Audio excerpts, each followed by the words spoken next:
twebwe vyabaye muri diaspora nubwo muradushajije ngaha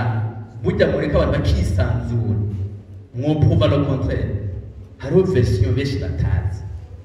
jewe rero ikintu naciye mvuga nabwiye abarundi muri Uganda s'il vous plaît ignorez la diaspora mwita abarundi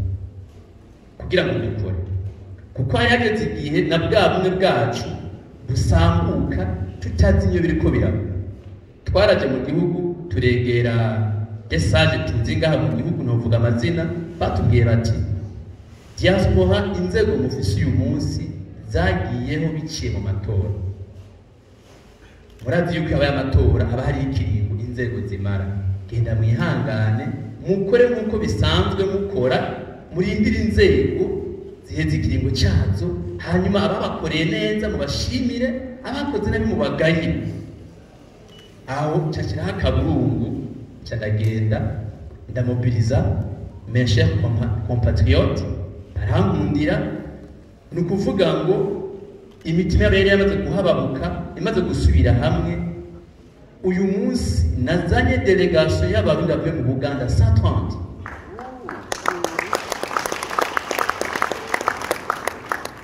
nitwajuko twazanye n'agakemanyi ko gufasha abana b'igihugu ejo n'amashuri atangira tubahe amakaye twazanye amakaye 5400 plus n'amakaramu bien sûr nitwava ngaha amatongo twahawe dukeneye kuyakamisha umusaruro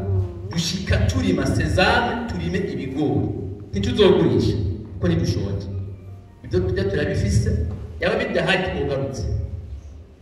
dushaka uwo mwimbu wose uzocuza ngaha mu gihugu leta idufashe tugaburire bene wacu bari muri besoin yo gufungura hagaca nsaba inzego zibijejwe mukabona ayo matoni tuyazanye inzego dufashe yinjire mu gihugu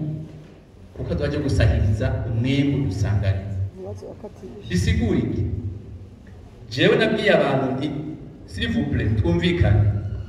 ubumwe twaronse bwaratuvunye kubusambura ni 0 seconde ariko hako twisangurira ko nk'impene tuzopfuma twikura ku izina diaspora mu nyandiko riveho mugatugume turi abarundi dushize hamwe kuko kwitwa diaspora atabumwe dufise natwe tumarira twitwa abarundi mugabo b'abarundi b'umutima bashize hamwe hama cha gatatu cha kane mu masabe nimbari abo muri oyeme bari nga oyeme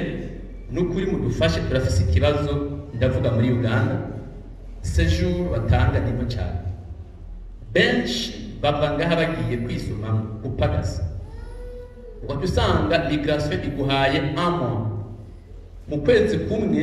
ntuburaronka naho ushira application zawe uronka akazi cyane aho wiyinstall